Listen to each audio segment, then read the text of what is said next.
Buenos días a todos. Y muchas gracias por venir. Llamo a su compasión porque el español no es mi idioma. Es porque tengo que leer un poquito el texto porque no puedo hablar directamente. Ahora, este show aspira a darles una idea del cimiento histórico del Zen y ayudarles a apreciar los diferentes aromas de los que deriva su fragancia actual. Me gustaría hablar de 4 periodos claves. Primero, el periodo durante la vida de Buda en India y el advenimiento del budismo mahayana con el Chan en China, el crecimiento del Zen en Japón con Dogen a partir del siglo XIII y un poquito del periodo actual con la reciente llegada del Zen a Europa y América del Sur. Ahora, Shakyamuni, nacido en Kapilavatthu, es un pueblo situado en la frontera en la actual India y Nepal. Buda vivió la mayor parte de su vida en la valle medio del Ganges. Esta era una zona de contacto y mezcla entre los diferentes antiguos pueblos de la India. A menudo son llamados los Dravidianos y otros pueblos de origen más reciente, los arios de la familia indoeuropea. La lengua religiosa de los arios estaba el sánscrito, la lengua de sus textos sagrados. Esta religión desempeñaba ante todo un papel comunitario. Explicaba el origen del mundo y de los hombres, así como su organización social. La religión de los brahmanes estaba en una organización social en la que el papel de cada persona estaba determinado por el nacimiento, es decir, el sistema de castas. Esta religión no propone ninguna vía espiritual individual. Al contrario, los dravidianos han desarrollado una forma específica de espiritualidad individual que se expresa a través de varias corrientes. No evocan la existencia de dioses creadores. El universo conoce una sucesión sin principio ni fin de grandes ciclos cósmicos y no han dado lugar a un sistema social particular. Ellos transmiten sus enseñanzas oralmente solamente en sus diversas lenguas prakrit, que son parte del Pali. Sus puntos fundamentales de los dravidianos, de Shakyamuni estaba de ellos, son la creencia en vidas sucesivas determinadas para retribución moral de los actos, que se llama el karma, y la necesidad de que cada individuo se emancipe por su propio esfuerzo del ciclo de nacimientos, que se llama el samsara. Para ellos es necesario convertirse en una asceta cuya práctica esencial es desarrollar su mente para hacerla capaz de detener cualquier movimiento físico o psíquico que produzca un nuevo nacimiento.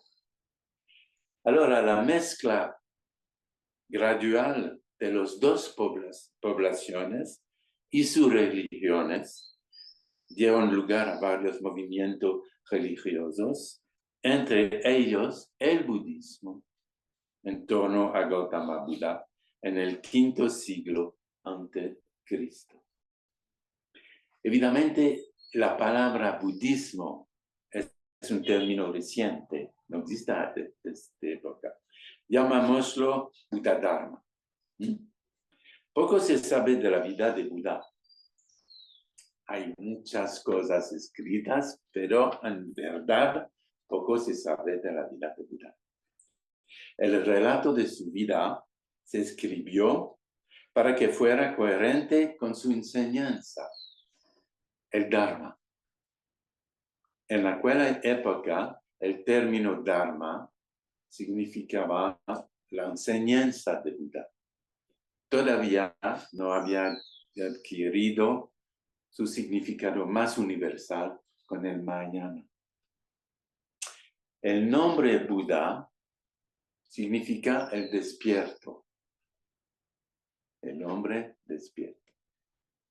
Es un título, no su nombre, que es Gautama Sakyamuni, como yo me llamaba. Se le llamó al despertado, el Buda, tras su experiencia del despertar. Entonces comenzó a enseñar, en particular su principal enseñanza sobre las 4 verdades.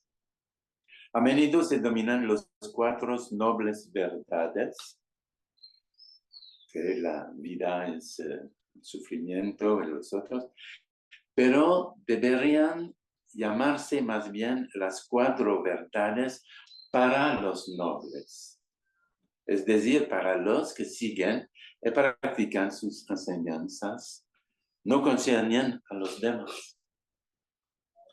Esta enseñanza es sencilla, hay una evidencia, la verdad del sufrimiento inherente a la vida, la verdad de su origen, el apego a las cosas y al ser, y un fruto, la liberación de este sufrimiento, y un camino que conduce de uno a otro, la vía, el octuple sendero. Sí, es muy simple. Aquí en la época, los monjes seguían a Buda, viajando por el norte de la India y deteniéndose solo 2 veces al año para hacer retiros en las estaciones seca y lluviosa. La enseñanza era oral. Tras la muerte de Buda, hubo 2 concilios y la enseñanza se reunió en lo que se conoce como los Trascestas. Los sutras, escritos en sánscrito, los preceptos escritos en Pali, que se llama el Vinaya, y el Abhidharma. Abhidharma es sobre la cuestión de la conciencia. El budismo evolucionó después con la aparición del Mahayana y la apertura de la ruta de la seda entre el India y China, que permitió a los monjes indios acceder a China, a su cultura y religiones, a Confucio y al Tao. Ahora un poquito de Chan, que es muy importante, no tan conocido el Chan.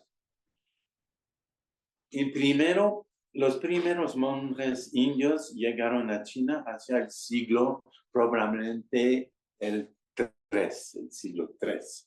Al principio siguieron practicando en China como lo habían hecho en la India, monje caminando. Alrededor del primer siglo de nuestra era apareció la extensión budista del Mahayana. Al mismo tiempo, actualmente, que el cristianismo en Occidente. En el Mahayana, todo ser humano tiene la posibilidad de despertar exactamente como el Buda histórico. El Dharma también, que estaba solamente en la enseñanza del Buda, tiene una resonancia universal, como la dinámica del universo. La base del mañana es la realidad. Es sorprendente, pero la realidad es como la vaguidad. Sunyata. Que significa que todos los demás era mera forma, un fenómeno sin existencia propia. En el budismo antiguo el objetivo era centrarse por completo en el despertar y hacer todo lo posible por alcanzar el nirvana, la paz definitiva. El Mahayana, la gran doctrina, es la vía del Bodhisattva.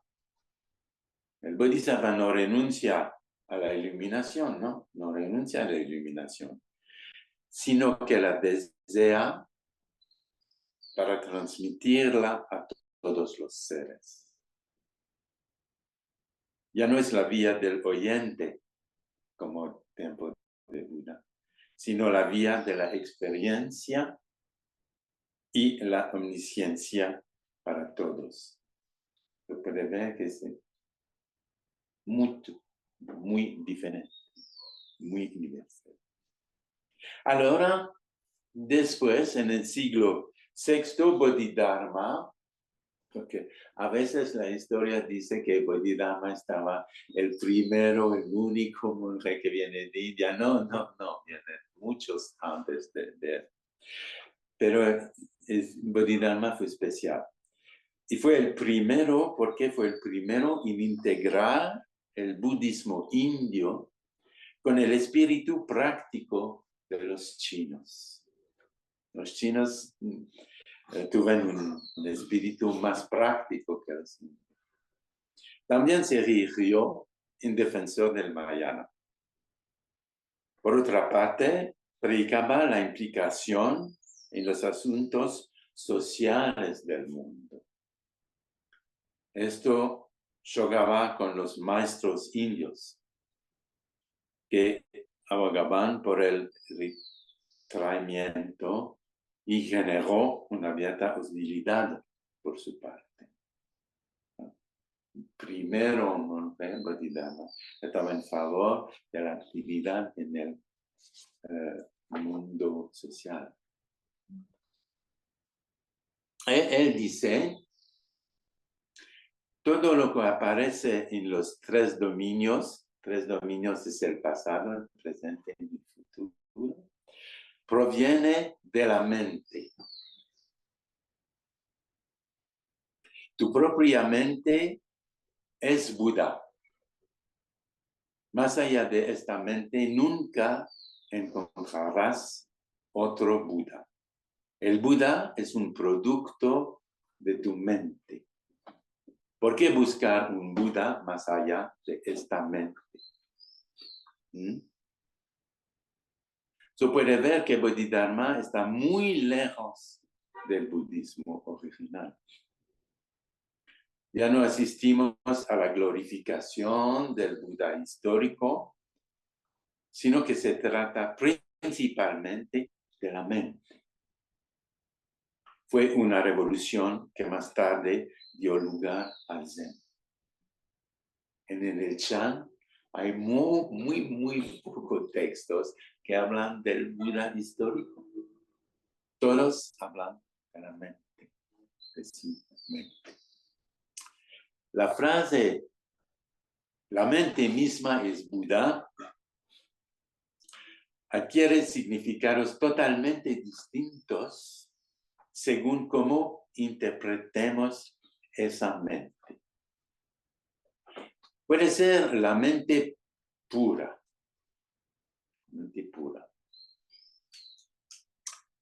La naturaleza de Buda inmanente en todos. O por el contrario, la mente vista como la mente dominada por las pasiones. Sí es la mente original. Vaguidad también. La práctica consistirá en volver a la pureza de esta espiritualidad. Mientras que si es la mente agitada, la práctica carece de sentido. Así que hay dos registros. Uno inmediato, el regreso a nuestra naturaleza de Buda, nuestra naturaleza original, con todo lo que es el universo. Y otro gradual, la práctica, se llama la práctica, ¿sí? Que consiste en abandonar la mente complicada. ¿Comprendes? Hay dos registros. Un registro inmediato, porque tenemos la posibilidad al interior de conocer de una manera inmediata el despertar de Buda. Pero tenemos también una mente confusa, tenemos que practicar de manera gradual para comprender nuestra mente. Son los dos. No es una contradicción, complementar. Así que para encontrar un Buda, tienes que ver tu propia naturaleza, pero no hay nada que encontrar. No hay nada que encontrar. Porque nuestra naturaleza siempre ha sido Buda. No hay nada que obtener en el centro. Solo despertar la mente para que pueda aparecer. Puedes encontrar tu naturaleza de Buda fuera de tu estado de naturaleza mortal. Nuestra naturaleza mortal es nuestra naturaleza de Buda. No puede encontrarse en otra parte. Más allá de nuestra naturaleza mortal, no hay Buda. Y no hay naturaleza que añadir a la naturaleza de Buda, que es nuestra propia naturaleza mortal. Pueden ver que el Chan es muy diferente que en India, donde el solo ser humano que estaba despertado estaba el Buda. En el Mahayana es una práctica, una religión, si quieren, para todos. Sin ver nuestra naturaleza de Buda, es imposible alcanzar la iluminación. La mente está siempre presente, pero no podemos verla. Porque la mente es el sujeto, no es el objeto de nuestra observación. Es como el espacio, imposible de ver. Podemos ver la distancia, pero no el espacio. Así que esta mente se llama naturaleza de Buda y corresponde a la libertad. Cada uno de nosotros tiene su propia mente. Solo la naturaleza de Buda es común, libre de todas las formas. No debe verse como algo, no tiene forma. En el Chan es importante porque a veces gente cree que el espíritu de la vacuidad es común y va a venir al interior de la gente. No, no hay un espíritu común. Cada uno de nosotros tenemos nuestro espíritu. Pero cuando nuestra mente se calma y desaparece, es como espacio. No podemos ver. Ahora, como una pregunta de práctica, ¿cómo pasamos de nuestro estado mortal al de Buda? Tenemos que cultivar nuestra conciencia, gestionar nuestro karma y aceptar lo que la vida nos ofrece.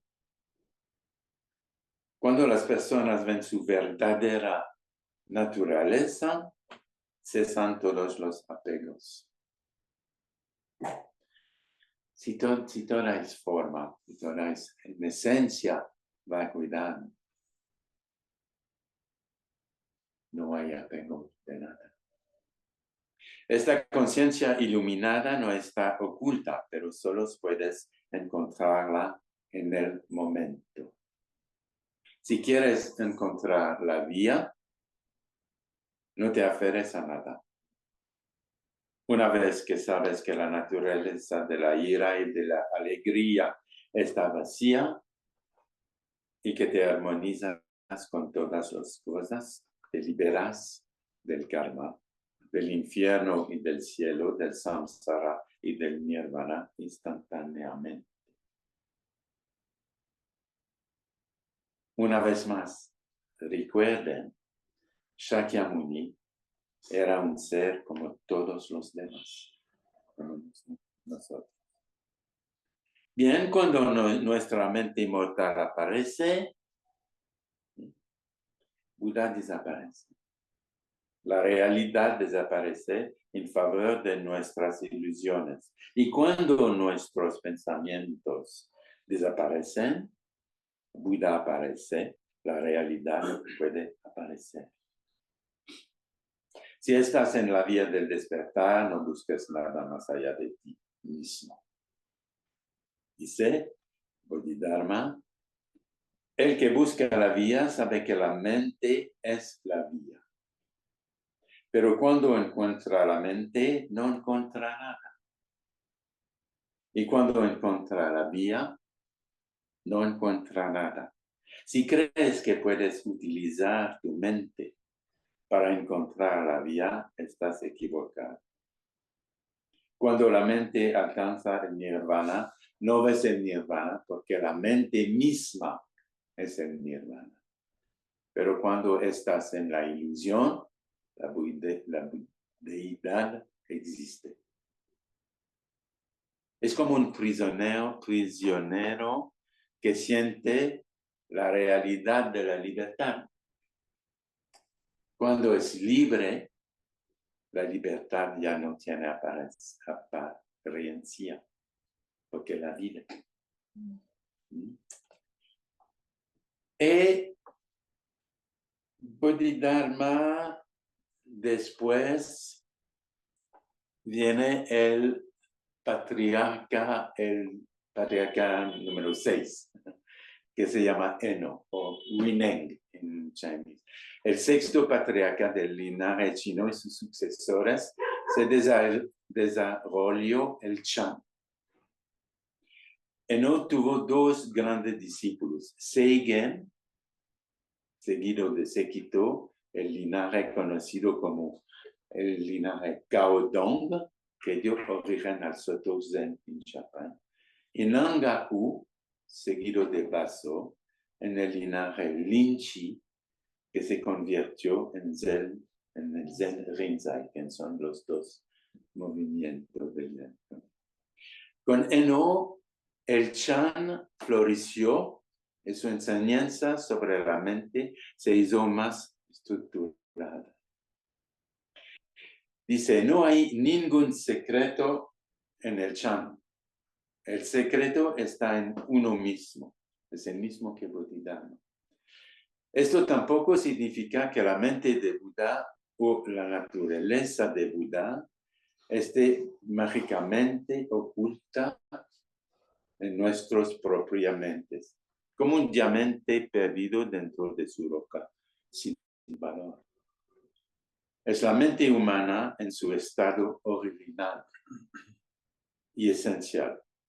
Tu propia mente es el Buda. Nadie puede establecer fuera de tu mente.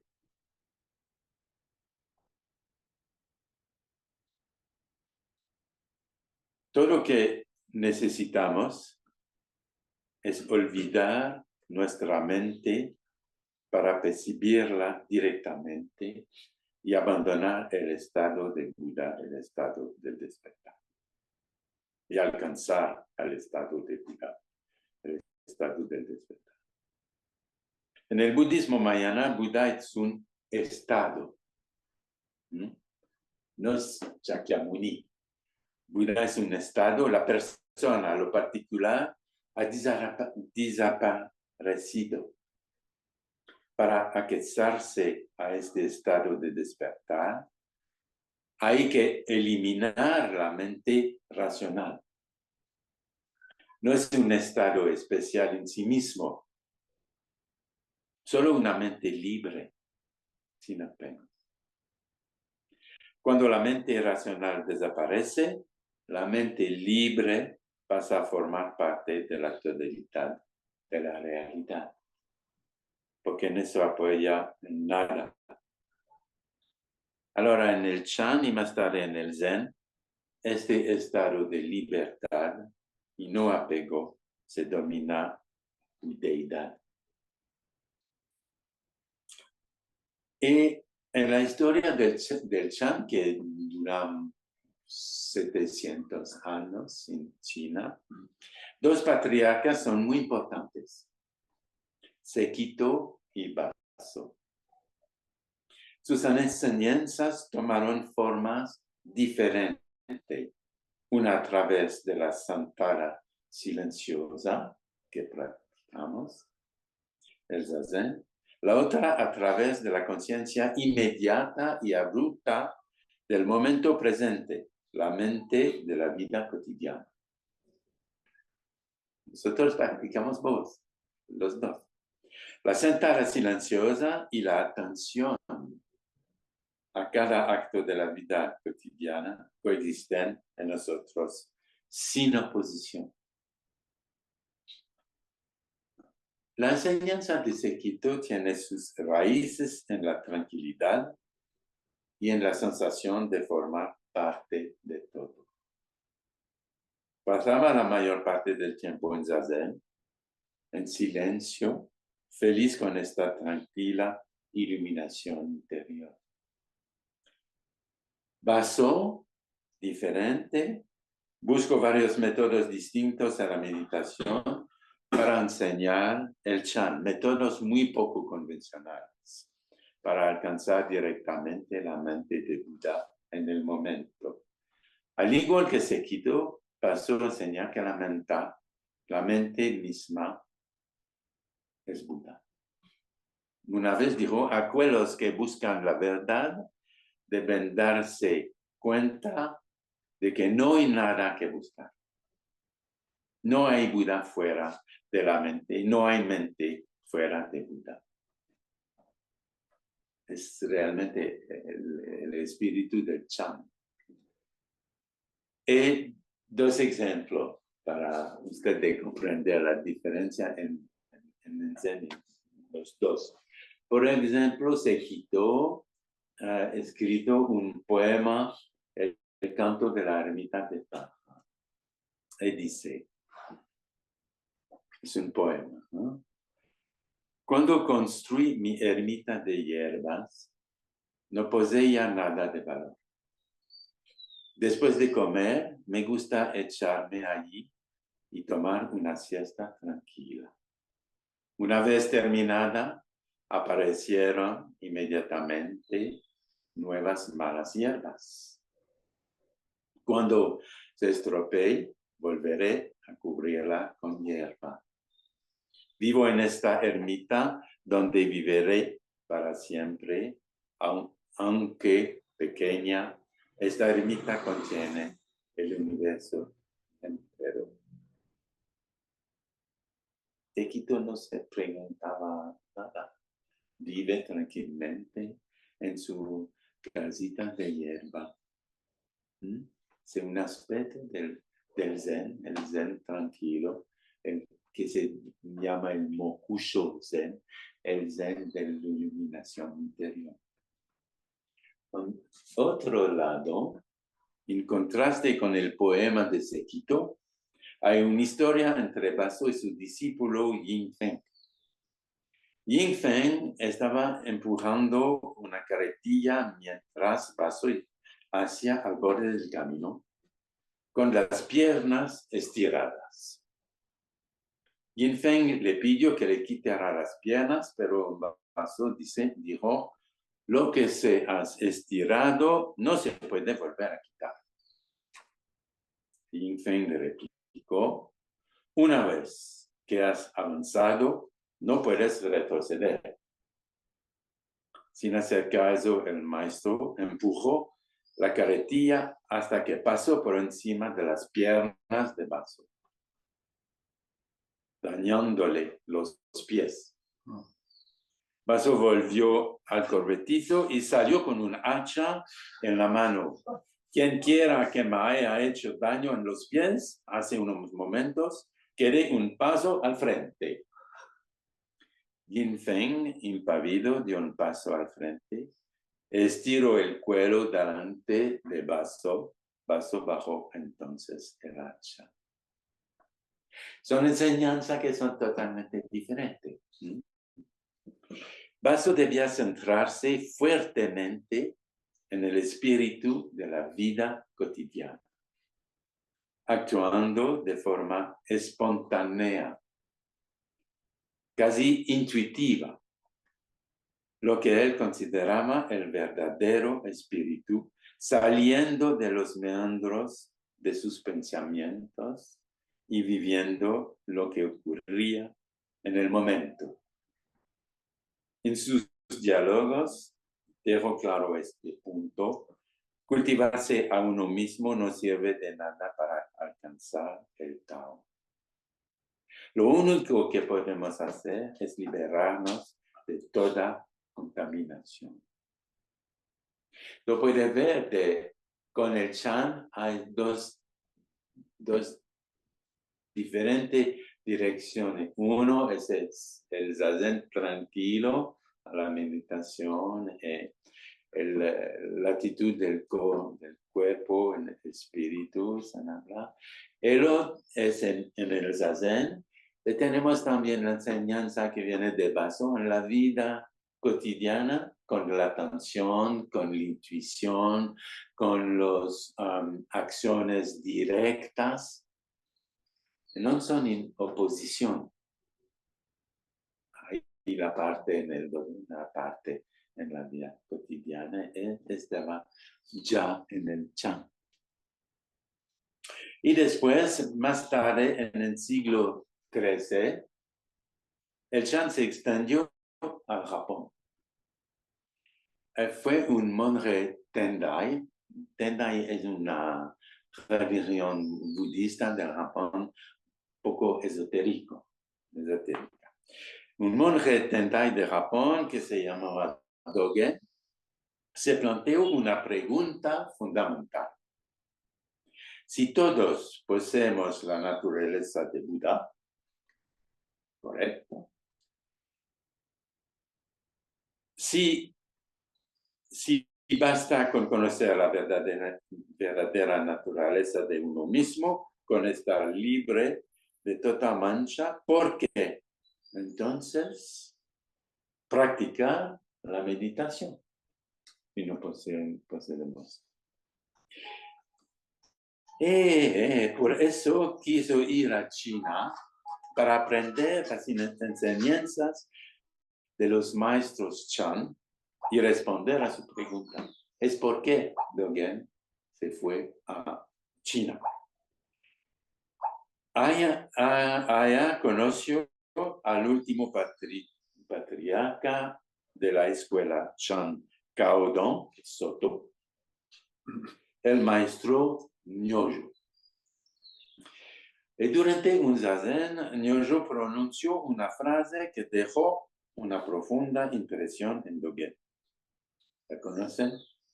Sí.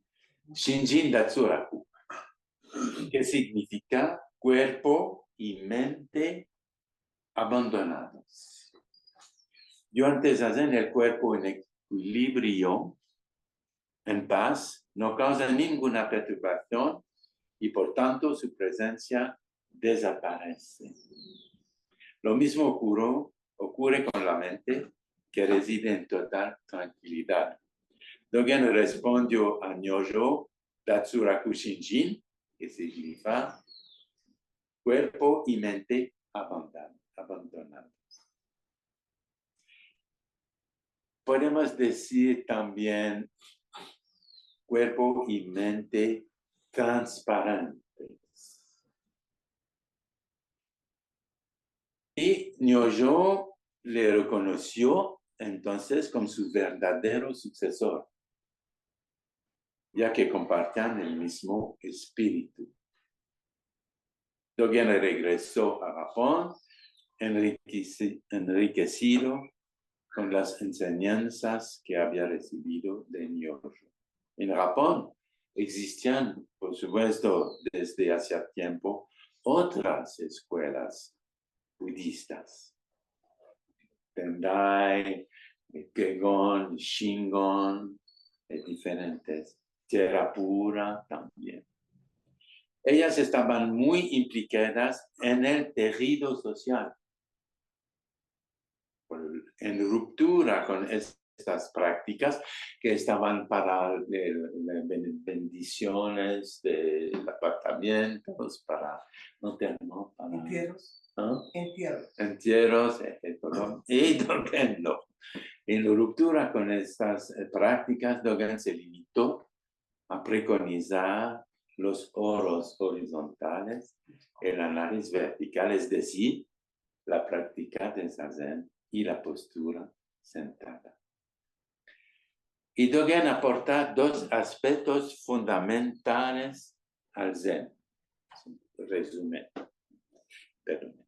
La prima se refiere a la relación entre la práctica de zazen y la realización, el despertar. La práctica de zazen conduce o no al despertar.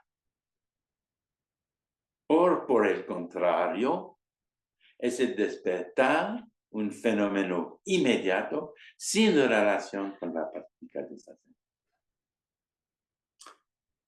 Y Dogen resolvió estas cuestiones diciendo la práctica y la realización van de la mano.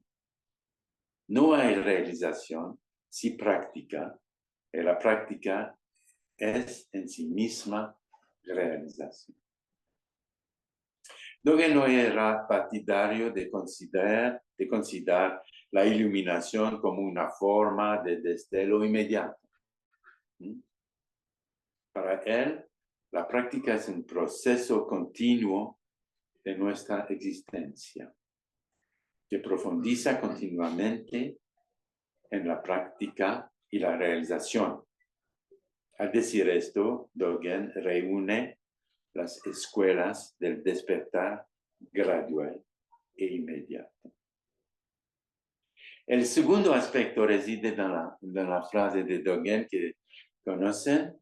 El Zen es conocer uno mismo, conocer su mente.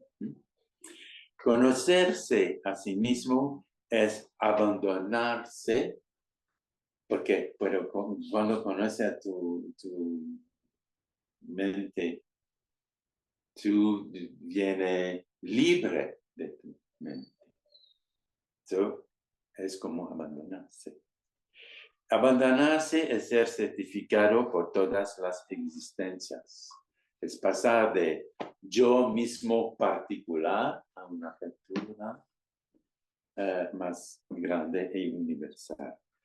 Conocer nuestra mente, eliminar todas sus limitaciones, es volver a nuestro estado original. Volver a nuestro estado original no consiste en atrapar algo, es de eliminar todas las limitaciones. Y volver a nuestra verdadera naturaleza, pacificada, tranquila, en unión con todo.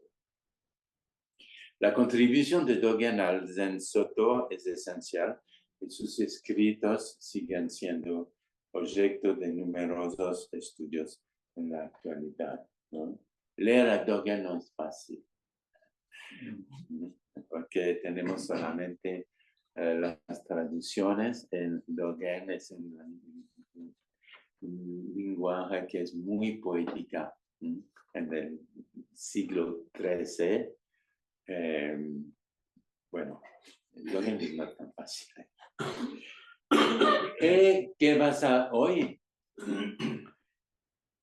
Nosotros somos herederos de todas estas dimensiones de comprensión que han variado a lo largo de la historia del budismo en India, el Chan y el Zen. Zazen y los preceptos de una vida ética y compasiva para todos, la comprensión de que nuestro mundo es el de nuestra mente, no apegarnos a nada porque todo es solo un fenómeno sin esencia propia.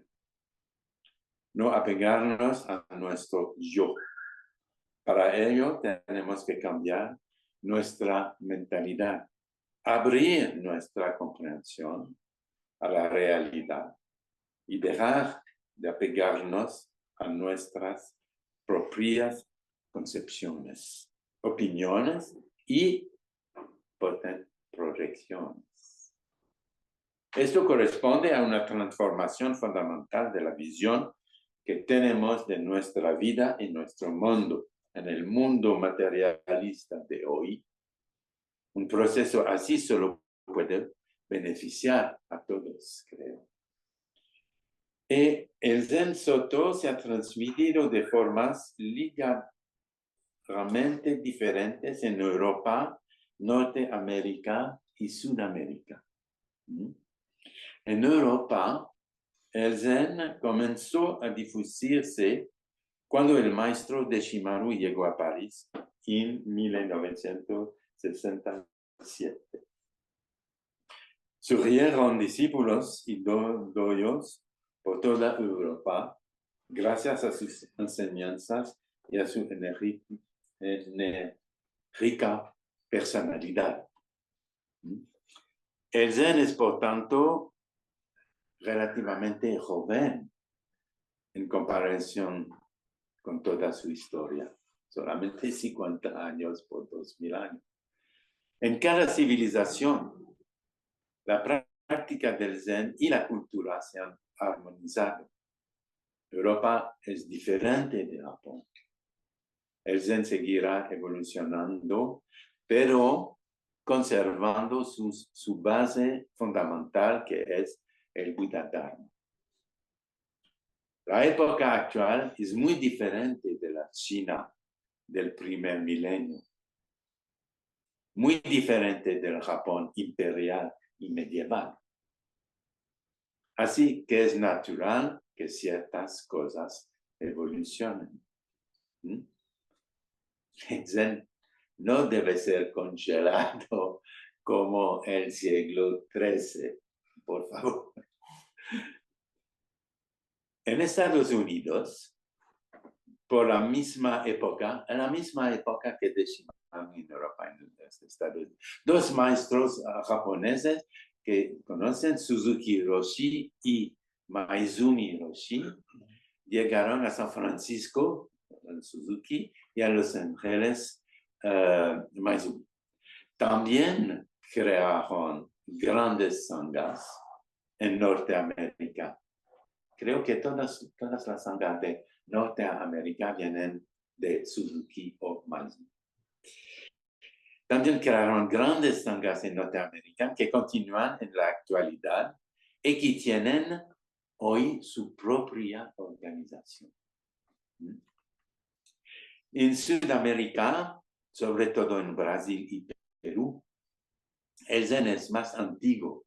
Se remonta a principios del siglo XX. Esto se debió a la inmigración japonesa durante estos años. Se enviaron monjes a estos países para que se ocuparan de las comunidades japonesas exiliadas. Por ejemplo, en los entierros y las ceremonias rituales. Esto sigue ocurriendo hoy en día. Al mismo tiempo, el Zen también se desarrolló, centrándose más en la práctica de Zazen, con ceremonias más sencillas. ¿Y dónde encaramos? Nosotros procedemos de las enseñanzas, nosotros, del maestro Deshimaru y del maestro Etienne Monkusho Zesler, y del espíritu de todos los patriarcas que le precedieron. Todos somos amigos en el Dharma y seguimos viviendo de acuerdo con nuestros votos de Bodhisattva hoy. Y muchas gracias.